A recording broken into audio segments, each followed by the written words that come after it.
3, 2, 1. What's going on, folks? Welcome to 34 Questions. I'm your host, 34, and tonight I have a very special guest. Mr. Doug Crowe is in the building. How you doing, sir? I'm doing good, thank you. For sure. For the folks out there who are unfamiliar with the flow of the show, we have some intro questions, some warm-up questions just to set the tone of the conversation, and then we'll jump into the main portion of the interview. Sound good to you? You betcha. All right. Well, my very first question for you is, how have you been?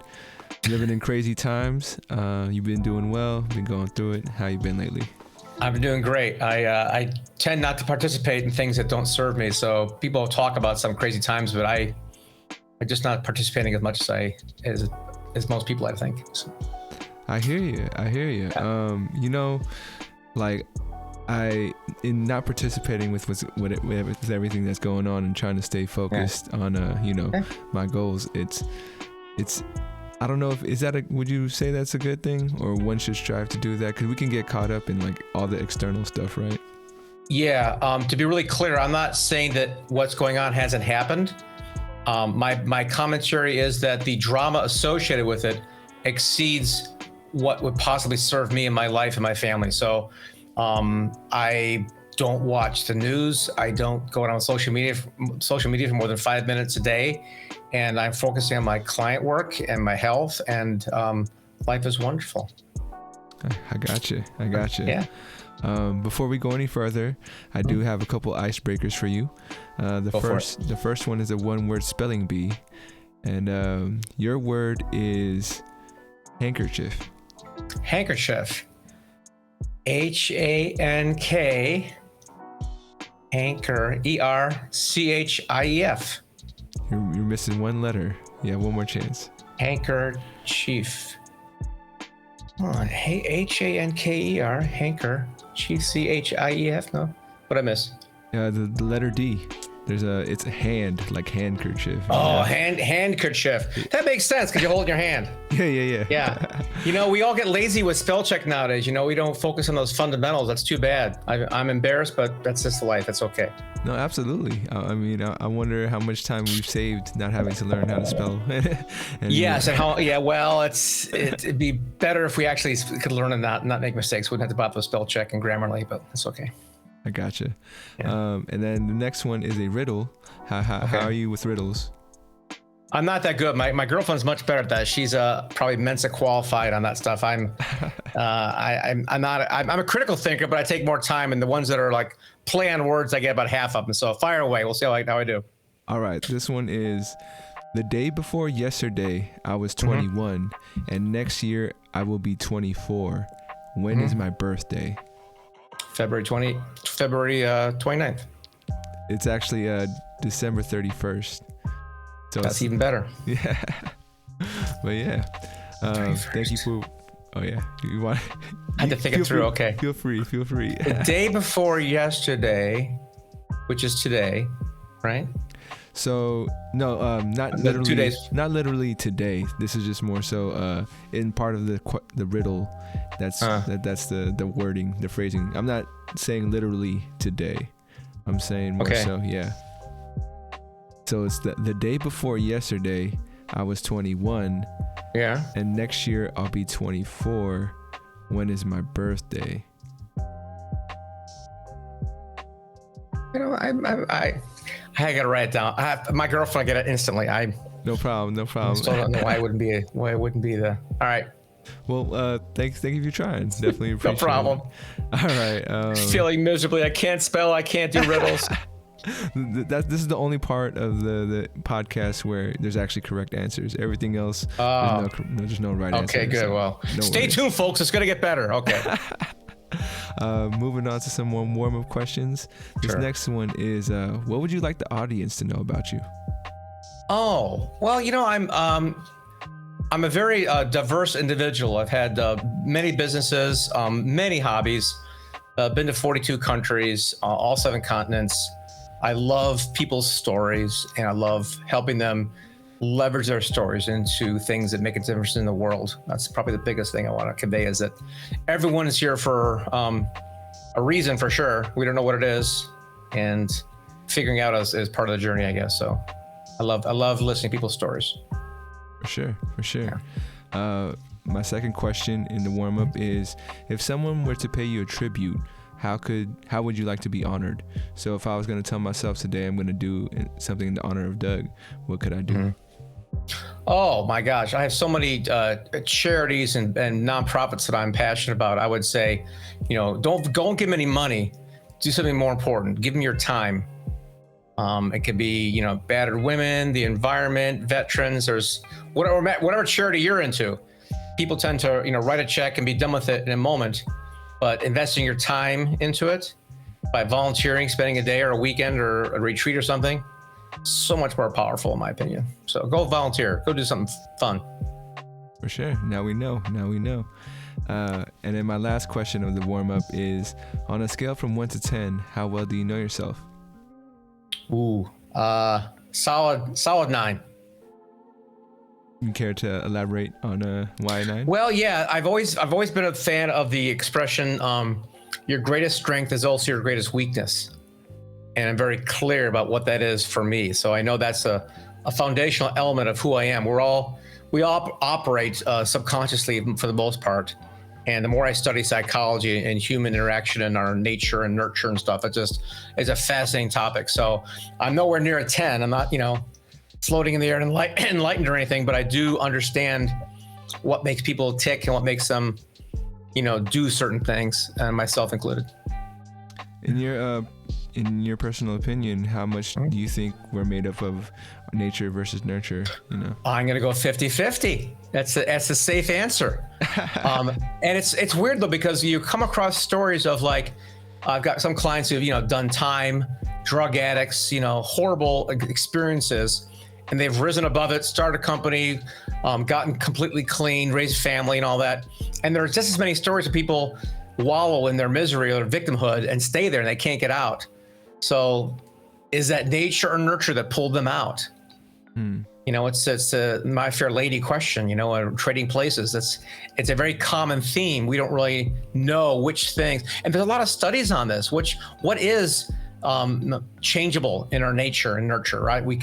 I'm listening to Atomic Habits right now and finding out, well, the habits of our activity can be broken down to micro habits. The habits of our tasks is one thing, but the habits of character are much broader.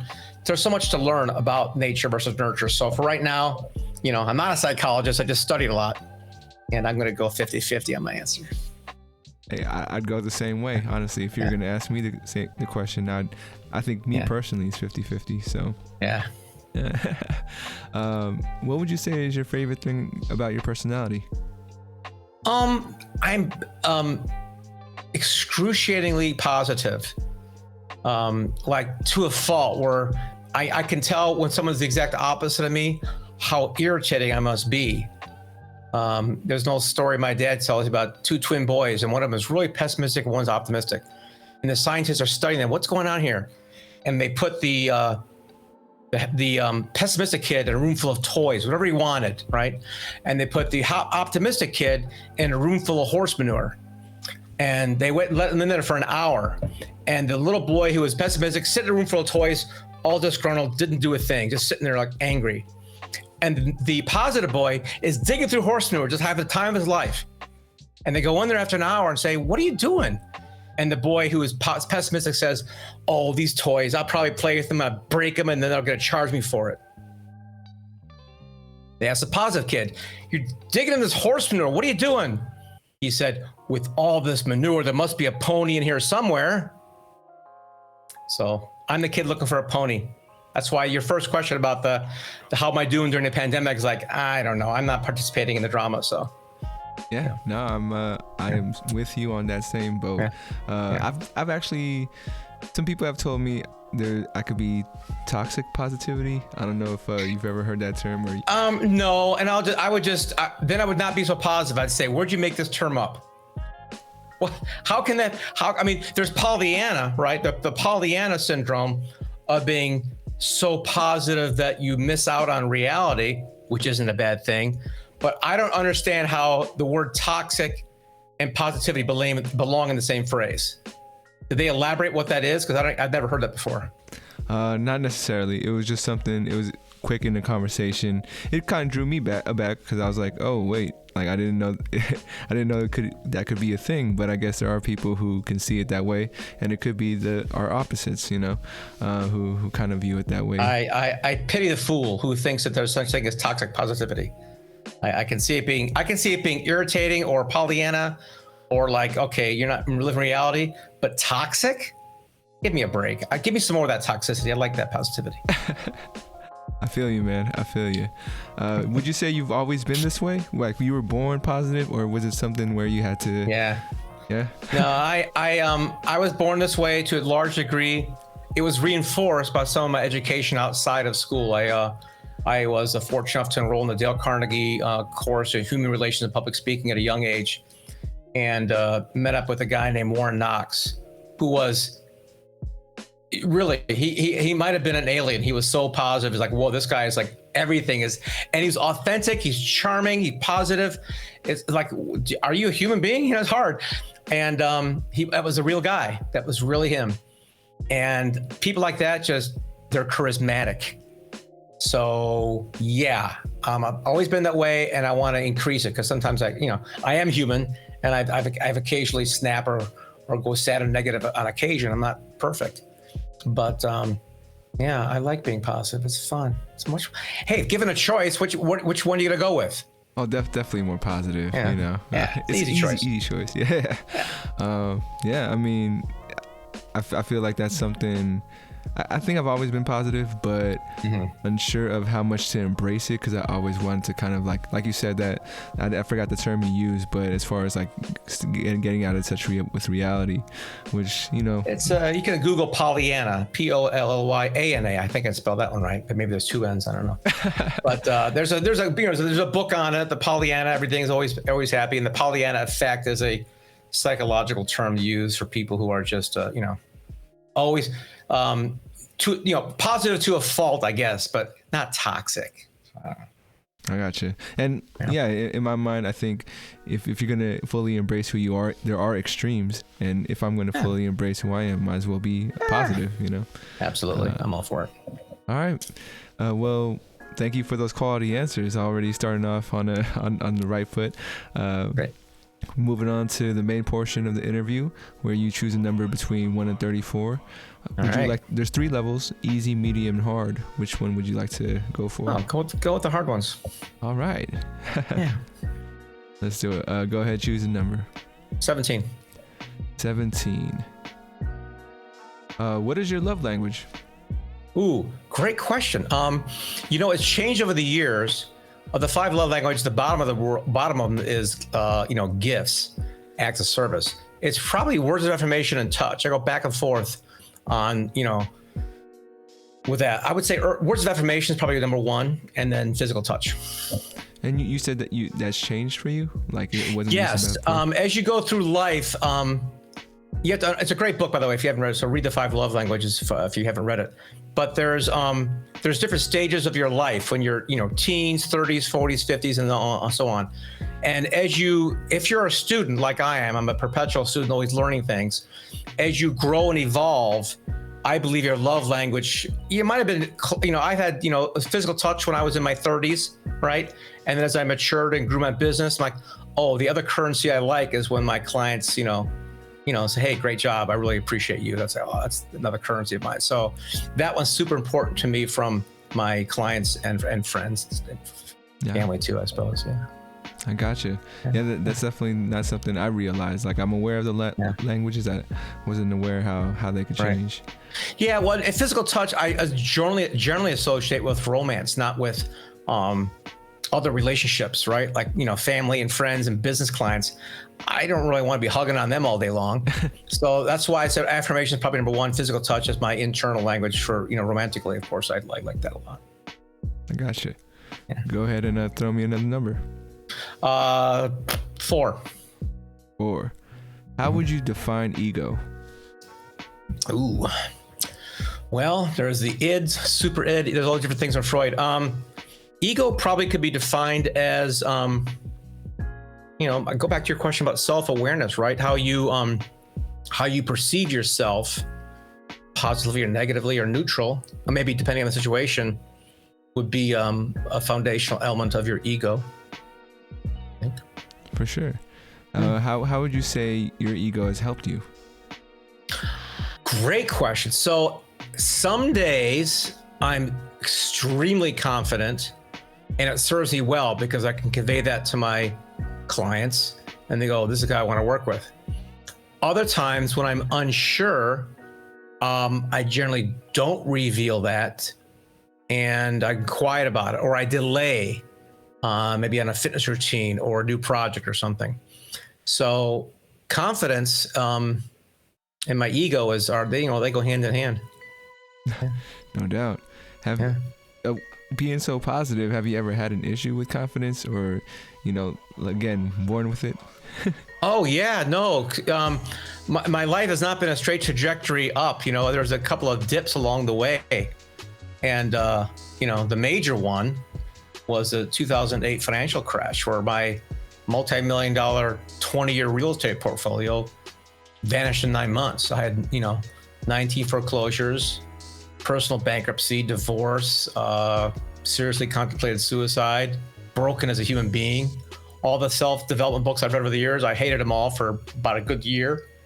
So I've had a perfect life, but I've made a little bit of lemonade out of the lemons, of course. So I got you. Thank you for sharing. Sure.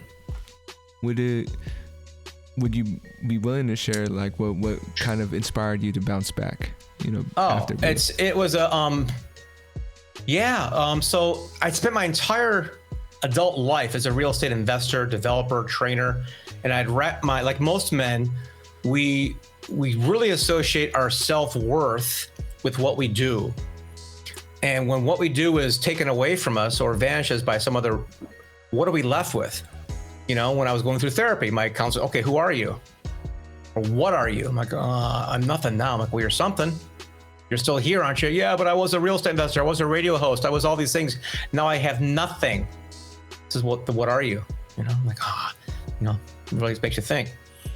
And so, after all the foreclosures, the bankruptcy, I had the pistol sitting on my desk with a hollow point bullet in it, just sitting there for longer than a week. And obviously I'm here, I didn't eat it, but it sat there. It wasn't one of those thoughts where you're so angry or depressed, the thought comes and goes in a split second. The thought stayed and lingered for a while.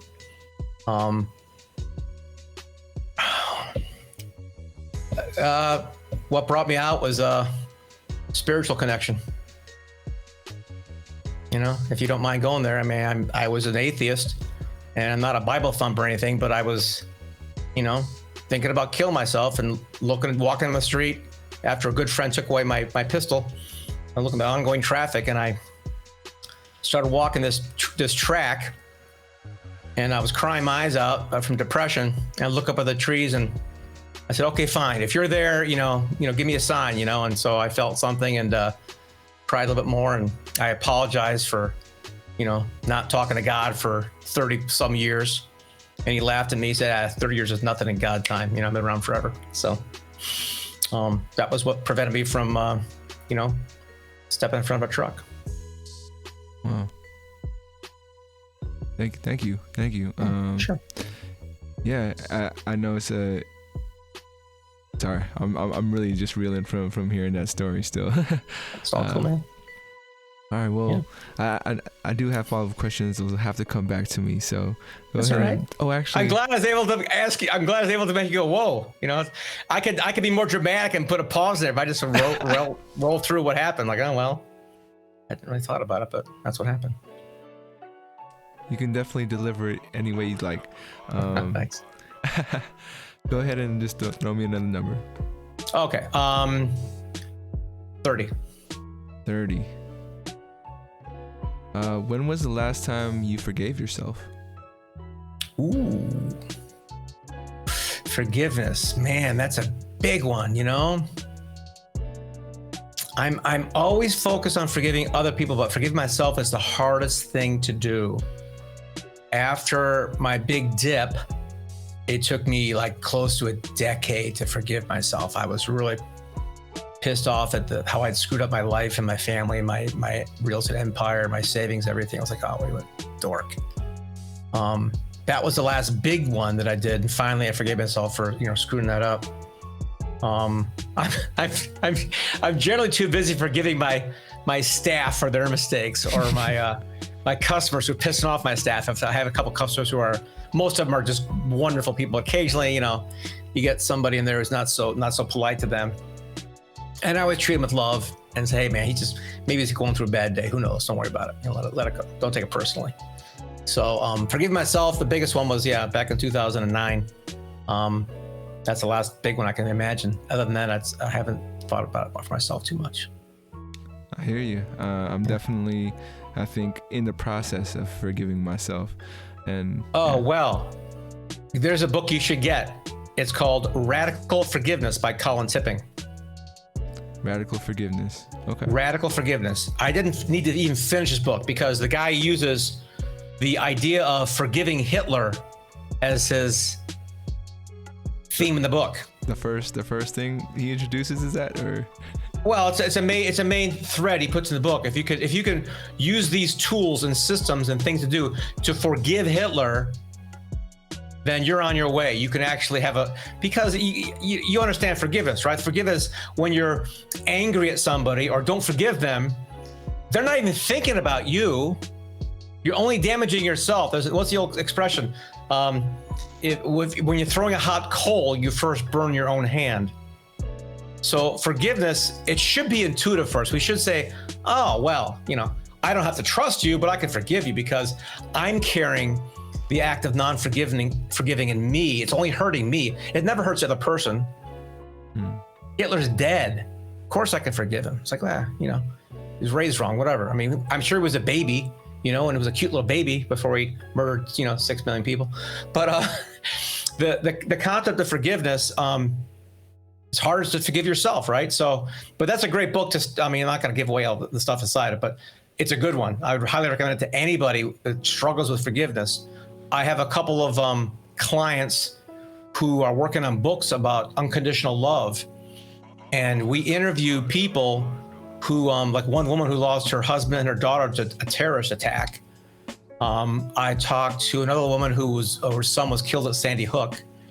And both these people, forgiveness, like within 24 hours of losing their family, right in the mode. Like, whoa, how do you do that so fast? It's especially listening to them stories. We'll talk about being stymied when someone's talking to you. I'm talking to Scarlett Lewis, who lost her son at Sandy Hook, and I just like, she's reliving it like moment by moment. What her son did before he went to school that day. He wrote on a chalkboard, healing, love on a chalkboard before he went to school that day. And she's the only parent at the time that right away said there were 31, not 29 victims, because she included the shooter and the shooter's mom, who also was killed by the shooter. And she included them because they were also victims of not having unconditional healing love. And so she started her foundation in her son's name over this stuff. And she's spoken to hundreds of schools, and she is way above the spiteful, revenge-seething human beings that most of us are. It's a great aspiration to be a forgiving person. You got to let me know when that book comes out in the future. Yeah. Go ahead and throw me another number. Another number. 12. 12. Are you your own best friend? No. I have other best friends of me. I have people. I have a small group of people who are my best friends. I'm good to myself. I eat right. I exercise, train every day. I take care of my clients, but my best friends are the ones that got my back when I forget about it, or they'll point out things to me that I need to have pointed out to me that I wouldn't do on my own. No, I'm not my own best friend. I have real ones. other ones are real, but other people who are my best friends. What would you say is the difference between a best friend and a regular friend? A regular friend is an acquaintance, somebody that you could pick up the phone and talk to. A best friend helps you move, or drives you to the hospital for knee surgery, or is on your side when someone disrespects you. There's a lot of little things that a best friend does that are over and above what a regular friend would do. And it's really a lot to do with proximity and if they know what's going on. A best friend thinks about you and you know it. Yeah. For sure. Yeah. I'm going to throw you a curveball right now. Go for it. Curve away. It's going to be a fill in the blank question. All right. As long as on spelling, we're good. For you, it's I'm too young to blank. I'm too young to die. I'm too young to retire. I can keep going. I'm too young to retire. That's the one that I've seen people my age, a lot of my classmates retiring, family members, friends. And you know the stats in this. You see people retire and a lot of them, like, they die within a couple of years. They've lost purpose in their life. I will never retire, ever. It's like settling down. Like, what do I settle down for? Life is meant to be lived fully, openly, vibrantly, fully. If you're not doing that, why take up space? So yeah, I'm too young to retire. I'll retire when I'm dead. For sure. I have the same mentality. My pops though, he's been really looking forward to retirement, and it's one of those things where I'm trying to let him know. And even his brother told him, like, once you retire, you really got to fill up your time with something. And sometimes it's difficult, especially if you've been at the same job for such a long time, and it feels like your identity and your worth is kind of tied to that. So depends on your personality, your generation. My brother-in-law and brother both retired, having a time of their life. They're playing with their grandkids. They're volunteering. They're definitely enjoying it. They're being active. My dad been retired for, oh my gosh, almost 30 years. He's still kicking, doing great. He's yeah. So it depends on your personality, really, and like you said, lifestyle, and I think also generationally, it's different for a lot of people. Yeah, sometimes cultural. That difference as well. For sure. Go ahead and throw me another number. Okay, I have to remember what number I haven't chosen. 21's a popular number. Let's go 21. 21. Yeah. What do you pray for? Great question. I pray for strength. I pray for wisdom, but mainly I don't pray for anything. The most important thing, those are like the ancillary ones. The most important thing I pray for, I have a hard time with, like, negotiating with God. Like, oh, if you give me this, I'll give you that, or I'll be a good, or can you please give me something? Give me, right? So when I generally get into my meditation prayer, I don't ask for a darn thing. I just put out love and joy. So my prayer is not an ask, it's a give. I gotcha. Yeah. Personally for me, when I do pray, and I will say, at my lowest moments, there is that bargaining that comes out. But we all do that, yeah. But I guess on the daily, I like to give gratitude. So I don't say it too much. It's just a thank you. But yeah, an acknowledgement. You spoke about spirituality earlier. Mm-hmm. Would you consider yourself, is spirituality the same as being religious, or? Absolutely not. No way.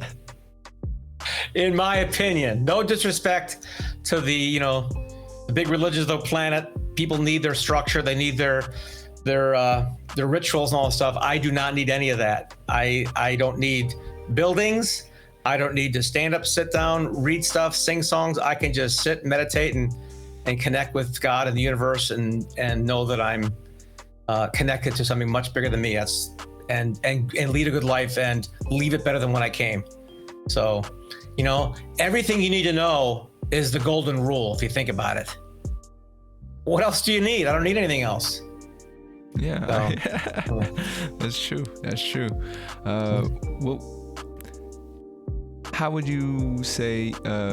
I guess, do you have like a more personal view of your spirituality versus, you know, being a part of a group that has a similar view? Yeah, it's a strange thing. I think you'll appreciate this, but it sounds goofy, right? But I think they summed it up in Star Wars, quite frankly, pretty easily. The Force, it binds us. It's all of us. Rocks, trees, birds, people. It's all nature. It's all. And if you think about it from a physics standpoint, there is nothing, right? We're all just energy. If you remove the distance between an electron and a neutron, and all you have was those little particles, actually you could fit 5 Earths in a tablespoon. That's how much matter is actually in existence. 5 Earths in a tablespoon. So that means all this stuff is just energy. So that's why I'm a movie fan, Star Wars, but when they talk about the Force and the way they believe it, I don't know about midi-chlorians and pulling spaceships out of swamps. But in terms of the all-encompassing force that binds us, love tends to come to mind. Love is attraction. Love could be considered gravity and the thing that binds us all. So yeah, I believe in the Force. As stupid as it sounds. I think it's out there too. Energy. We're all just energy. And that's just physics. That's just straight up physics, right? There almost no such thing as matter. It's all energy. So if it's all energy, then what's the difference between a frog and a toad? DNA. What's DNA made up of? Molecules. What's made up? Atoms. What's made up? It's energy. Doesn't matter.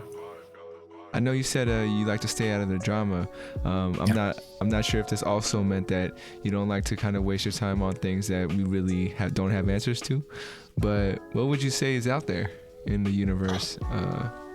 That's a good one. No, I love questions. I love things. That's not drama. That's curiosity. Huge difference, right? I don't get involved, or I don't spend any time on the car crash that happened 5 miles from my house, or unfortunately, the 80 people that got killed in a building somewhere in the Middle East today. I don't participate in that, so I'm blissfully unaware. I'm not dispassionate. It's tragic, but curiosity about what's out there, man, that blows your mind when you think about what a light year really is, and what an Alpha Centauri is like. Well, 3.5 light years away or something like that. But there's other galaxies which are, millions of light years away. The light that's getting to us was generated millions of years ago, and that just blows your mind. It's like, whoa. And my dad and I have this conversation. It's like, well, we talk about the universe, how incredibly immense it is. And then our mind gets blown with like, well, what's beyond that? And what's beyond that? Because we think in a linear fashion, like, well, is there a wall? It's like, no, because there was a wall. What's behind the wall? So that's where the whole, if you're a Stephen Hawking fan, you go, well, maybe space is actually time. There's a big correlation between that, because our puny brains cannot conceive of anything that is infinite, right? Everything is very static and physical and 3-dimensional. And I can see this little room right here. I can't see a block away, and I can't see a million light years away, because my puny brain only sees this. But we think about it, we go, whoa, there's a thing that's infinite? Yeah, and you're in it. Blows me away. Curious on your thoughts about one of my theories. I'm not saying it's right. I just have this idea because... All good. So the universe, you talked about having walls, and I was thinking to myself, what if there was, and these walls were like reflections, and so like two mirrors together looks infinite, and that's kind of what we see if I like that. Yeah. It was just like, I don't know. I'll never know, but it just... What if it's not infinite? What if it's just a reflection on something? But then my spatial mind still goes to what's behind the mirrors, I'm still gonna go, okay, that's a linear concept. That's why I have to go with something that's fourth dimensional, because the 3-dimensional equation does not compute for infinity. That means it's like is growing, right? So it's got to be something beyond our comprehension of physics. They talk about the universal theory. What is the universal theory? What's one thing that connects everything? They haven't come up with it. I have a guess. I think it's love, because you can't measure it, you can't quantify it, and it's attraction. Like all the planets are attracted, and there's magnetic fields, and there's expansion and contraction universe. It's all things in motion and attraction. And I keep thinking, well, love is attraction, so maybe it's that. Maybe, yeah. I can't put that into equation, which would mess up any respected physicist, of course. So. Just to answer your question about what could be on the other side of that mirror. For me, that's parallel universes or different timelines, or based on decisions or events. But yeah, timelines. See, it's back to time. It's got to be outside of the three-dimensional space thing, because it messes your head up. But yeah, alternate universe is a great idea. I love any movies have to do with time travel. That's always a sexy topic, and shaking your hands with yourself, or yeah. And any particular movie you'd want to recommend? I might have not seen. Oh my gosh. There was a cute one I just saw. I forget the name, but I'm so sorry. It was on Netflix. It's a British movie. It's not, maybe it's called In Time. And this dad goes to his son one day. He turns 18 as well. Son, I got something to tell you. It's like, all the men in our family can time travel. And it's not a space movie. It's a family movie. It's really cute. Look it up. Just Google British movie time travel. It might be called In Time. I have to take a look, but it's very well done flick. I was very surprised. It wasn't no car chases, no sci-fi. It's just these people in this British town that can time travel. And he does some really interesting things with his abilities. So that's a good one. Netflix. All right, I'll check that out. Have you ever heard of the movie called Chaos Theory? No. Are you familiar with Chaos Theory? A little bit, just from what Jeff Goldblum taught me in Jurassic Park. But yeah, it's an early, I wouldn't even say super early, but 2010s Ryan Reynolds movie. Okay. But it was cool because it was about how his life changed just because he was 5 minutes late to something. Cool. Yeah. So I thought it was pretty cool because they showed both parts of like what would happen if he missed it and what would happen if he didn't, and how much his life changed. I'm gonna watch that one. Thank you. Chaos Theory. Yeah. Noted. No problem. Yeah, good. Let's jump into some more numbers. Go ahead. All right. One. Go with 11. 11. Mm-hmm. When was the last time you cried and why? When a week after my mom died, for obvious reasons. I mentioned earlier at the beginning of our show that I've been to 42 countries in all 7 continents. And I took my son around the world after graduating college because he didn't know what to do. So we went around the world, I think 2 times actually. Went to Thailand, India, Egypt, Greece, Italy, France.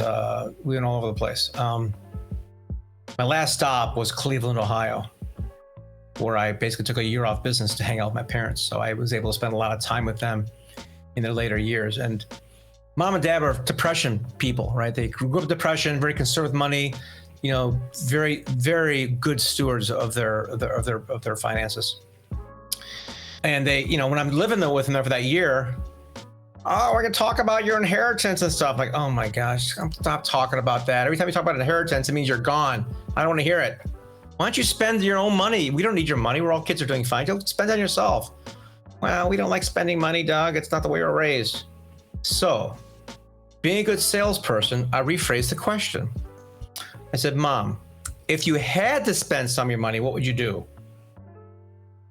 I always want to go to Antarctica. Boom, let's book it.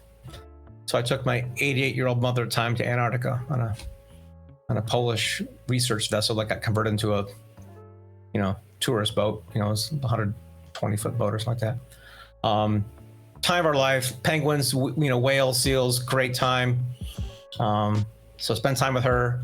And then, they moved down to Charleston. Mom got Alzheimer's and just passed away like a month and a half, 2 months ago. That's the last time I cried. Thank you for sharing that story. Yeah, you bet.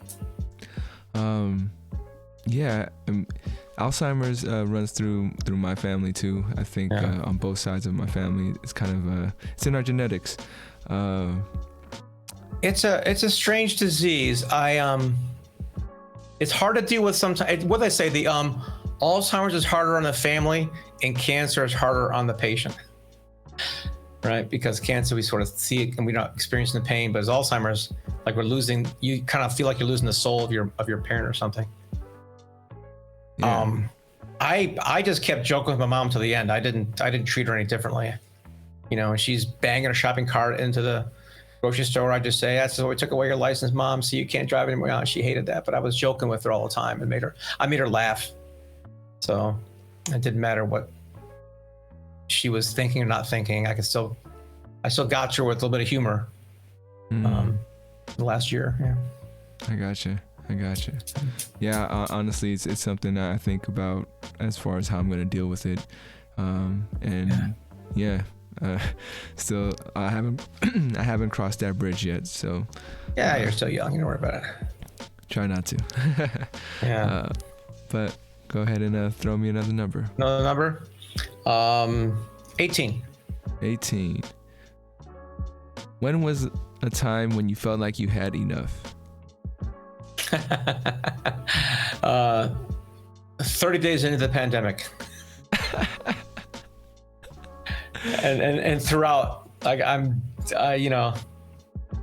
respectful of a variety of opinions, but man, sometimes that's why I didn't watch the news to begin with. I tuned in during 9/11, and I tuned in for maybe every few days for about 10 minutes during the first month or two of the pandemic. And like, this is just ridiculous. I just shut it off. But yeah, that's one thing that was hard to tolerate. What would you say has been the biggest positive for you out of this era? my business increased 300% last year. You know, I had when the pandemic broke out, I had no new clients for 44 days, and I wasn't watching news, mind you. I tuned a little bit, but okay. But I'm still like agitated, sort of pissed off at what's going on. I'm like, well, come on. So I went for a long bike ride one day, and I'm looking at the trees and the birds. I'm like, hold on. I'm out my bike. No one's making me wear a mask. I'm on a bike trail. The birds are singing. The trees are blowing in the breeze. They don't participate in the virus. The birds don't even know what it is. The trees don't care. I'm going to stay with these guys. This is back to the force and Yoda. I'm like, no, I'm going to hang out with nature. You people with your drama and your TV and stuff, I don't need you. I'm going to hang out with nature. I made a decision right then and there. Now, of course, I couldn't run a business from the woods. So I was like, okay, I love this bubble, but I can't. Maybe I can bring the bubble back with me. That's what I decided to do. So I called my social media manager. I said, hey, Ken, change the password on all my social media accounts and don't give it to me for 30 days. And he did it because I couldn't trust myself. I'd go on that thing. Doug's not watching news, but I'm on Facebook and Twitter and LinkedIn and looking at stuff. So when I got rid of all of that and just focused on my clients and myself, business went through the roof. Wow. Yeah. For sure. I'm glad to hear you're doing well. Thanks. Yeah. Gonna throw you another curveball at this time. Curve away. It's gonna be a shout out question, so feel free to give someone props. But the question is, have you ever had a favorite teacher, coach, or mentor? My favorite mentor is my father, who I just left a couple hours ago. 95 is gonna be 96 in July, and I'm going over there recording his life story for his upcoming book. Right, that's my mentor. My favorite teacher was Mr. Kunis, who taught geometry and rarely talked about geometry in school. And as far as coaches go, wow, I wasn't really into group sports, but my karate instructor was a pretty cool guy. He's a pretty cool guy. He had nicknames for people and stuff. He taught me a lot about discipline and fitness and flexibility. So I'd say coach, mentor, yeah. Gotcha. Yeah. What would you say? Are you more like your mom or your dad? Well, nature, nurture. I've got the best qualities of both those people, right? My mom's sense of adventure hands down, that's me. My dad's sense of humor and loving everybody regardless of anything, that's him. My mom did that too. We're very colorblind and accepted people of different backgrounds, everything. My dad's sense of humor, which is, rarely appropriate for, families, and my mom's sense of adventure. So yeah, I get the best of both those two people for sure. What would you say is the most important advice that they've passed on to you? Advice, if they've had any, or... Boy, well, my dad, I was going through a bunch of videos I recorded on him, and I asked him that question. Dad, what did your dad teach you? What did he do? What did he say to you to make you the man that you are today? And his first answer was, he goes, well, there's a lot of things that are variable in the world, a lot of gray areas, but there's one area which is not.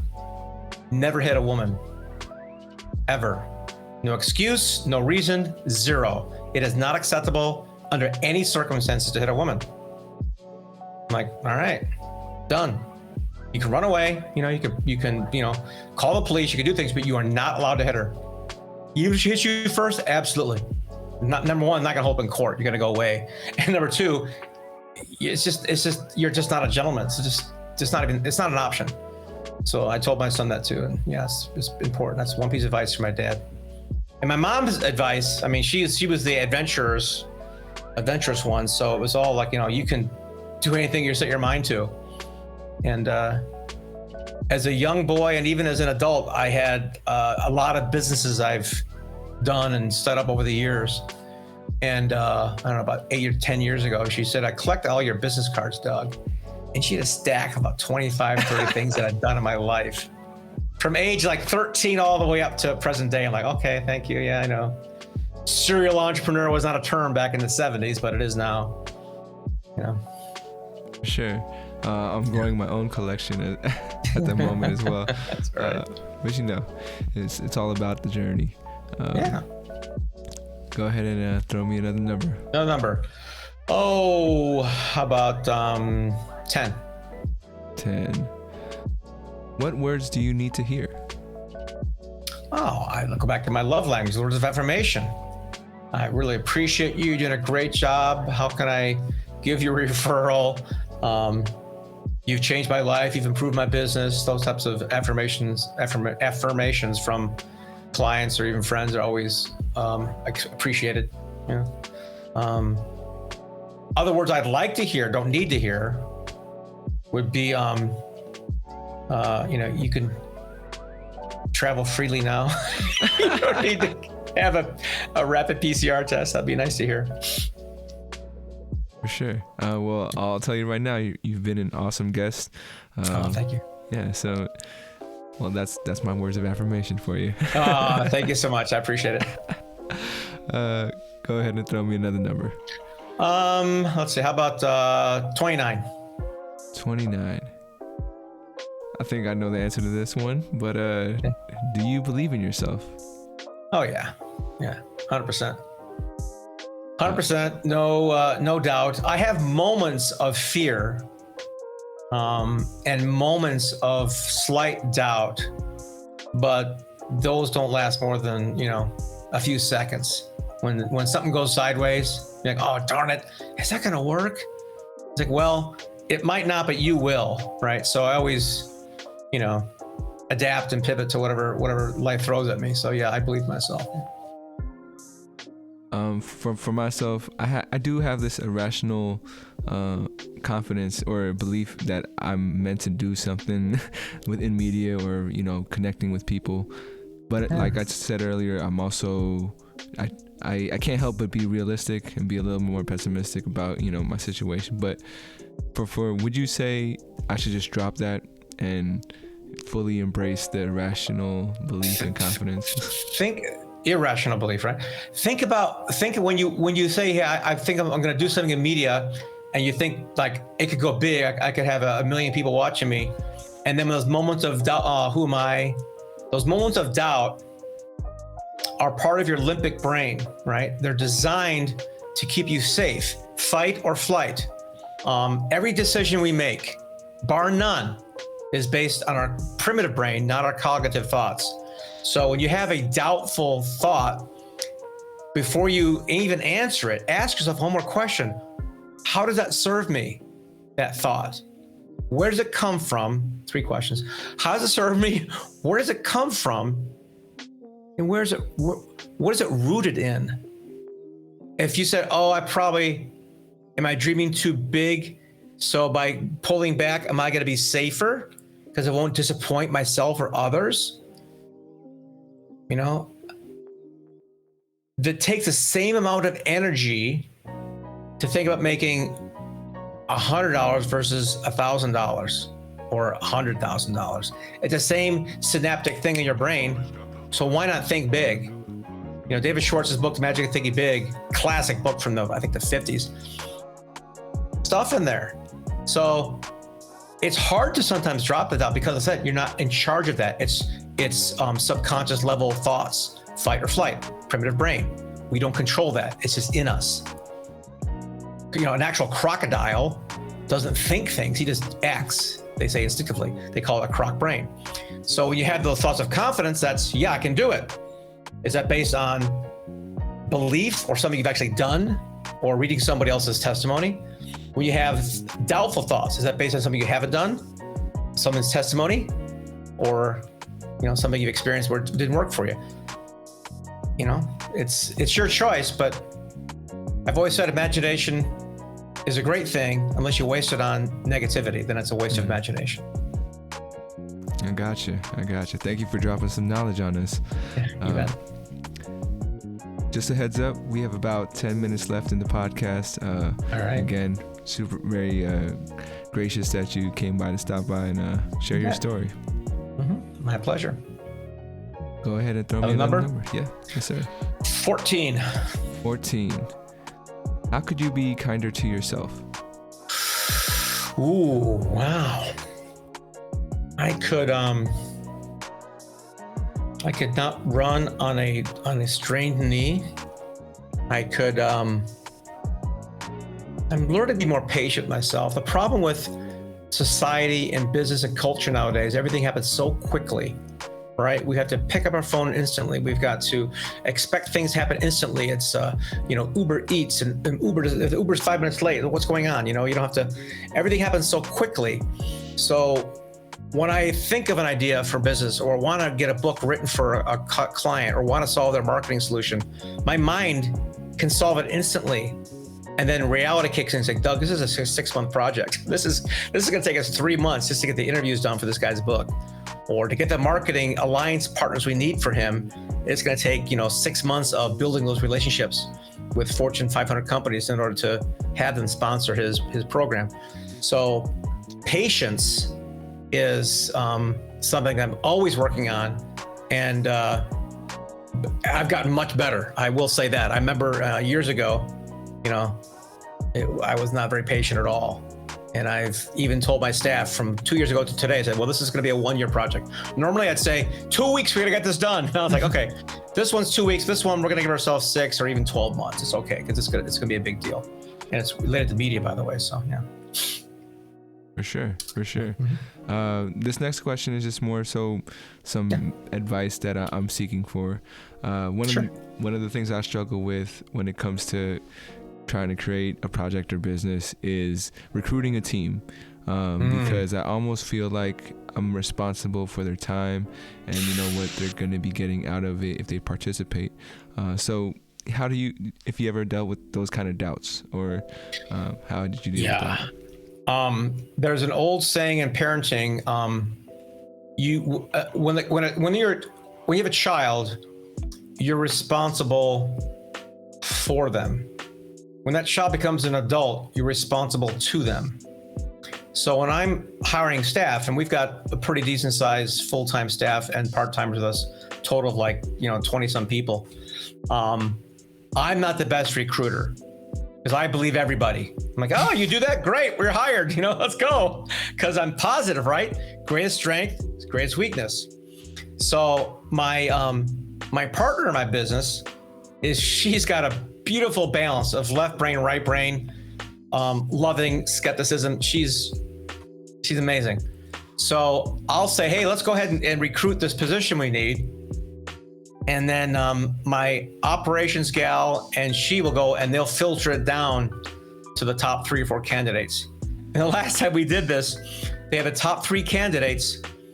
And when I went to interview those top 3, one of them had to cancel. She had some medical emergency with her mom, so she couldn't make it. So I'm down to 2 people. And because I love people so much, I'm like, hire them both. So we hired them both. I'm like, I can't decide. Let's just hire them both. There's plenty of work to do. So we did. And they both turned out to be lovely, lovely women from the Philippines.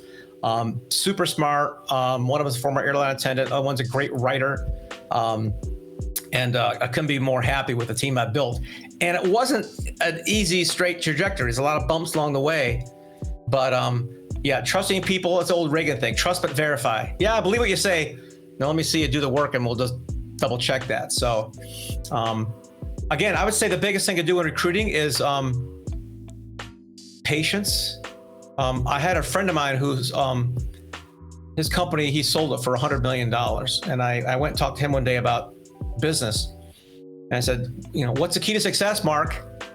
And he said, well, don't expect anybody to perform beyond 80% of what you expect. He said, you're the owner. No one's gonna outwork you, so don't even get close to that. But even whatever your expectations are, whatever those are, don't expect it to be anything above 80% of what you actually think. Because, you're the owner and no one has as much vested interest as you. You own it. I'm responsible for their salaries and their families. So it's important to me to keep things going. But the patience with people and believing them and encouraging them, like you said, asking their love language, we did a pretty deep personality profile on all of our team members to show what do they respond to best. So when I'm talking to them one-on-one, I know who to compliment and how. And it's always sincere, mind you. I don't do insincere flattery. If they screwed up, they screw up. I tell them, but they normally know it anyway. Mm-hmm. When it comes to serving their needs, it's not just salary for sure. People have a need for belonging, affirmation, contributing. There's a lot of needs that an employee has, so you got to understand what those are for that suits them, and fill it.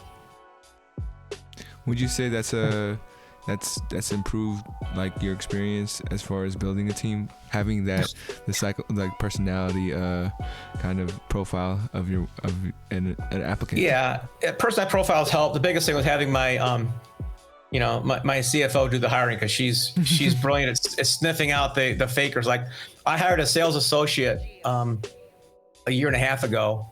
She sounded good and everything's going well and she's doing her job, and Jen didn't trust her. It's like, there's something wrong with her. I'm like, she's doing fine. Don't worry about it. And so she does a little surfing and finds out she's working for 2 other companies as well as ours full time. Oh. And so you kind of embezzles. I'm like, okay. I got you. And she says, from now on, Doug, I'm going to screen. Yeah, you screen them and I'll do the last call. That's fine. Wow. Yeah. All right. Well, thank you for that story. You bet. We made it to the concluding portion of the podcast. Got some closeout questions for you. This next one is from my previous guest. Shout out to Candy. Her question for you is, when was the last time you couldn't fall asleep, and what kept you up? It was about 4 or 5 nights ago. And for the life of me, I'm not stressed. I work out consistently.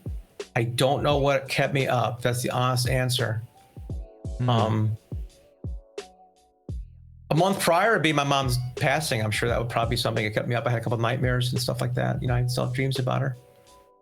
But the one 4 nights ago, I couldn't tell you what it was. Maybe I was excited. Most people get anxious because they're nervous about something.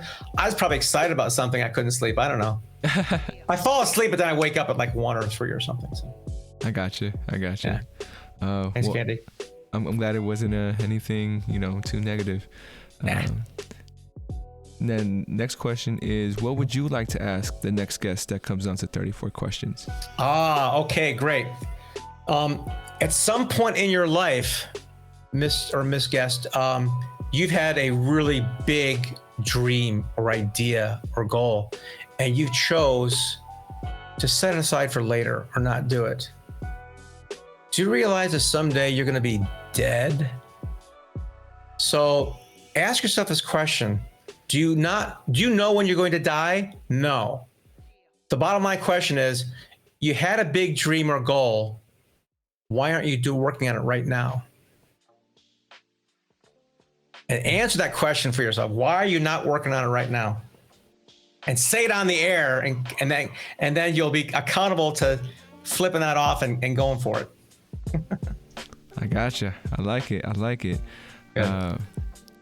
I'm just curious which guest is going to be answering your question. I'd love to hear it. So make sure you let me know. Send me an email. I'd like to hear what they say. Will do. Yeah. And if go ahead. No. I was gonna say, if anybody's listening and has a big goal, it relates to their business or, want to put a book out. My company helps people take their idea, their story, their message, make it into a best-selling book and a platform, and they don't have to write a word. And I've got a complimentary assessment for them where I actually get on the phone and walk through their idea and help them build it up. There's no charge for this. It's just something I do because I enjoy hearing people's stories. But you can get this service, actually, it takes about 20 minutes, by going to go.realbestseller.com and just read that and click on it, and we'll take your idea and see if it's worthy of a book or not. That sounds pretty bananas to me. It's a lot of fun. It's not a checklist. It's not a blueprint. It's actually me and an assessment, and we go through it, and it's a whole lot of fun. So it's go.realbestseller.com. For sure. You'll probably see an email from me soon. Outstanding. But and my very last question for you is, Yes. 500 years from now, your descendants are watching this video. What would you like to say to them? We didn't screw things up too badly, did we? Sorry about the debt. I had no part of that. I'm really sorry about that. But you're all on fifth dimensional crypto now. Don't worry about it. We used paper back in the day and credit cards. I know it sounds weird to you guys, but yeah, it was strange. Yeah. I'm glad Facebook's gone too, by the way. Thank you very much for that. We had a good time when it was around. For sure. Any last things you want to say, or like, but besides the one site you were just shouting out, any other? Yeah. No. Besides, if somebody wants to tell their story in a book, I'm happy to help them out.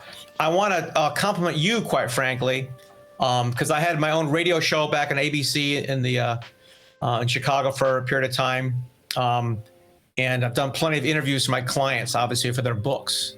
I'm a journalist with Associated Press. And your questions that you put in this format for this show, I hope you don't mind, but I actually use some of them to interview my own father for his life story. Because when you're 95, you tend to go back and go through the linear historical progression of your life, but able to drop in these zingers about values and love language, other things. This is going to make a much better book and his story to share with his great-grandkids someday. So I want to thank you for providing such wonderful questions to make us all think more, achieve more, and be better people. Good job. Thank you for the kind words. That definitely helps me a lot more than people realize sometimes. But I'm glad you were able to use the questions in your life and for the people that you care about, because that's what it is. If hopefully one day I can, what you're doing with your father, I would like to do for the masses, and kind of record those stories one day. Yeah. Step by step. And thank you again for stopping by. Want to thank all the folks out there for checking out the show, whether it's on Spotify, Apple Podcasts, or on YouTube. Appreciate your time as well. And reach out, reach forward. As always, much love, and we'll catch you next time on 34 Questions. Thank you.